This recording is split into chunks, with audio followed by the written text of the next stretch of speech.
Is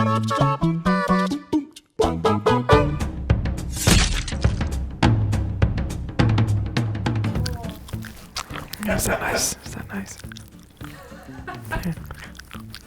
Can you hear that? Can you hear that? Is that nice? Mine is actually pretty easy to recall because it stuck with me for quite a long time after it happened. It was a moment of exemplary parenting from my dad, who presented me with the official PlayStation magazine that had a demo on the front for Resident Evil 2 and a review inside. After reading the review, I got so scared of the review itself because I had a picture of a woman who had half of her torso missing that I stapled the pages shut. Then decided to play the game itself. Now, I played a little bit of Resident Evil over at my cousin Neil's, and he basically played it and I was just like, yeah, it's not too bad. But playing Resident Evil 2, as a child way too young to be playing that game, it was terrifying because the demo starts you at the very beginning and you go all the way through until you get to the police station. And I got so upset at seeing Leon get like chunks taken out of him that I could only get him so far as through this alleyway, going down some steps and onto a bin. So what happened was I got onto the bin and all you can do is hear the zombies crawling down this alleyway, and I knew they were going to be there, but I was so petrified. I was like, if I get down, I'm going to have to fight them. I can't do it. I literally was holding the controller just like... So I made the executive decision to just stop playing. I turned the game off, and that was it. In my mind, in my 10 or 11-year-old mind, that was fine. Leon was okay just standing on top of a bin for the rest of his life. He was Oscar the Grouch 2.0. He was content with that trash. But yeah, for weeks afterwards, I had nightmares. For absolutely weeks, and my parents were getting very distressed, and they finally found the copy of it. It was kind of like a bongo mag being found. They were just kind of like, what is this? You shouldn't have this. And my dad was like, yeah, where'd you get that from? Like that, and got thrown out as well as the game. And then after a couple of weeks, I sort of chilled out and it was all right. But yeah, for those moments, not much sleep was had, so I went bold. So yeah, the scariest thing, I was trying to think of something like, because initially, you know, you got the Resident Evil dogs, and we're probably going to end up talking about that at some point, or whatever, but I went to Amnesia, Amnesia, a machine for pigs, because the Amnesia franchise had, well, it was a franchise at that point, but the first one, don't know if I had a subtitle, but the Amnesia series has like a reputation, whatever that was, Dark Descent. And it has like a reputation for being like, oh my God, it's this new wave of horror, kind of came after Slender Man, and it was just like, oh my God, it's this amazing thing. And I wasn't writing for these guys at this time, I had access to it through this other website, forget the name now, and I just remember being given like the new Amnesia game, and I was like, right, well I'm gonna play that properly. So I like knocked the lights out, and I was like a student back then, so it was like, you know, a crappy little, tiny little room with the lights off, just me on bed with like Amnesia, like the new Amnesia game. And I thought that it handled its atmosphere and its like, you know, slow rollout of what was going bump in the night really, really well. And obviously the name, A Machine for Pigs, makes me think of Pigsy from Manhunt, which is another, like, you know, shout, because the first time you see naked, big, fat man with a chainsaw coming at you, it sticks with you.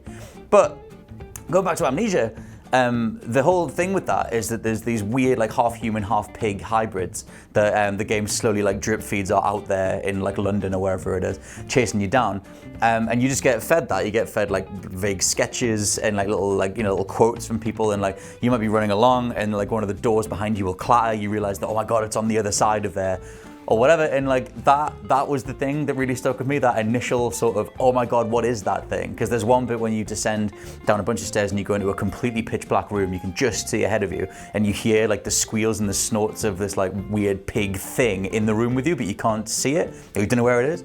And I was like slowly creeping through that room. So that room, that initial build, that would be the scariest moment thing. But Machine for Pigs, if you hang out in that room and just wait, eventually the thing does come at you, and it looks fucking terrible. It just looks like a weird, like a half animated, just sort of like, hello, sort of thing. And you just, like, you know, it breaks the whole thing, and all the tension out the window. So if you ever play a Machine for Pigs, don't wait, don't get caught. You're probably not supposed to anyway. But I was too curious, and I waited, and I looked at the man, and he wasn't scary at all.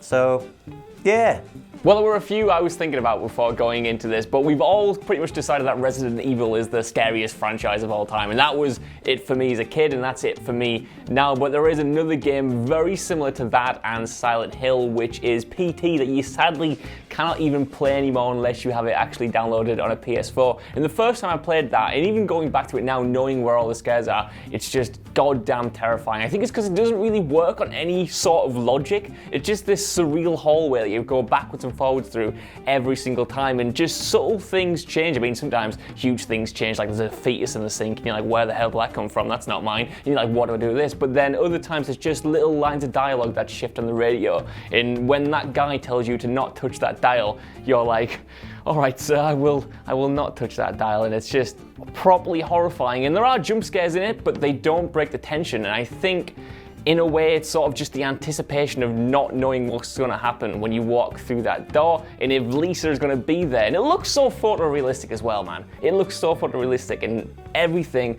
feels too real, and I don't like it, and I won't play it again. Spooky stuff. There's a couple of things I couldn't decide on really where to go, because I'd not played so many horror-centric games, or at least not enough of them to really stick with me. The one that I'm gonna go with is a series that it's not worth watching now, and it's because it's all just kids and weird porn. Yeah, seriously, and that's Five Nights at Freddy's. Because right, hear me out, because I know it's a weird and a kind of take, but the first 3 games I got really invested in because there's so much lore behind it all, and I find that fascinating. I love zombies from Call of Duty, and I love it because there's so much lore behind it. So when this came out and it became this big thing, I was of course intrigued, and it's fun to watch. And I was getting all into the lore and stuff like that, and I remember when Five Nights 3 came out, I was at uni, and I remember seeing the first trailer for it, and it's like, okay, this looks really cool. And then one night, Amy was over, and literally just, she was about to leave, the first gameplay video came out for Five Nights 3, and it's like, okay, you're not going home yet, we're gonna watch this. And in that, there's a trigger in the game that has one of the animatronics pop up from behind the glass, and you can literally only see this much of it, and it's just looking directly at you. And not seeing anything of it, and all of a sudden, you see it's there. And I don't know why, but that stuck with me for a long time, just that image of this thing peeking over the edge of a window. And for a good few months, it was always that inherent fear. It's no different from when you're looking out of a window at night and you see yourself in the reflection, but you can't see out the window. There's always been that fear of, holy shit, am I gonna see that there? And I don't know why it stuck with me. Like, I genuinely, nothing else from that series has ever stuck with me like that. But just that particular image just haunted me for a long time. And it sounds really because it's Five Nights, which has gone down the toilet now.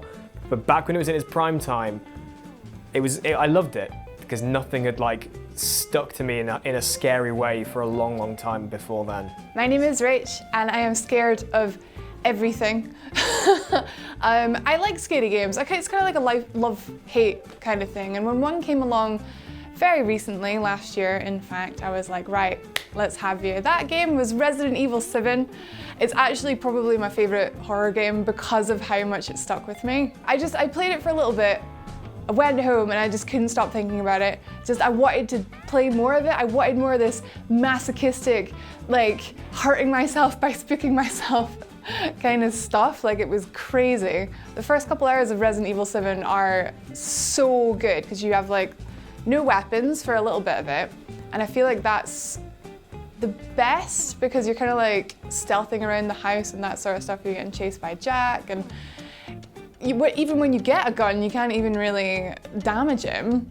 And it's just so good, it's so scary. I loved it, I still love it. Kind of want to go and play it now, even though it probably still spooks me immensely. There's actually a bit when you're like you think that Jack is like in a different room, like so far away from you, and you're sneaking along, and then he comes through the wall. I dropped my controller. It was devastating. But yeah, no, that bit was really good. The first one that properly comes to mind is back in the day when I wasn't a lover of horror and all things spooky, and that was playing Dead Space when it first came out, and me and my dad used to play all our games together, like anything that came out, even if it was one player, we had one Xbox, we'd sit and play it together so that we could like both watch it and stuff. And I remember putting on Dead Space when we first got it and going in thinking, ooh, a spooky game, like I hope it doesn't spook me too much. Going through that first corridor with Isaac and seeing all the bodies and everything and being like, oh, that's quite worrying, And then you get to that first fucking corner where the one jumps out with its like claw arms and comes at you, and you don't expect it, you don't know that's what they're gonna do, that all these reanimated corpses are coming back. Both of us literally just screamed throughout the whole house. My mom woke up and was running down the stairs going, what's going on, what's going on? Like we were running away from a zombie going, ah! And all the lights came on, and we both had to sit there for a good little while like, oh, not playing that again for a bit, that's quite scary. And after that I couldn't actually play it myself. I only could watch it be played. I just couldn't subject myself to actually playing it because I was just so terrified.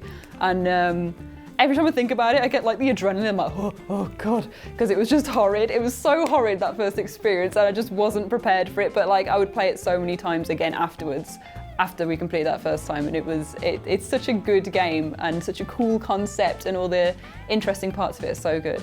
I think I'm gonna carry on and ramble a bit more because I think it scared me so much because I previously played Bullet Witch, and the monsters in the subway like open up and their stomachs open up and these like claws come out and they try and eat you with like these claw bellies, and that me up like massively for no reason other than it just looked fucking horrid because their heads were wobbling everywhere. And then seeing that in Dead Space with the zombies hopping up and everything, I was just like, vomit, no thank you.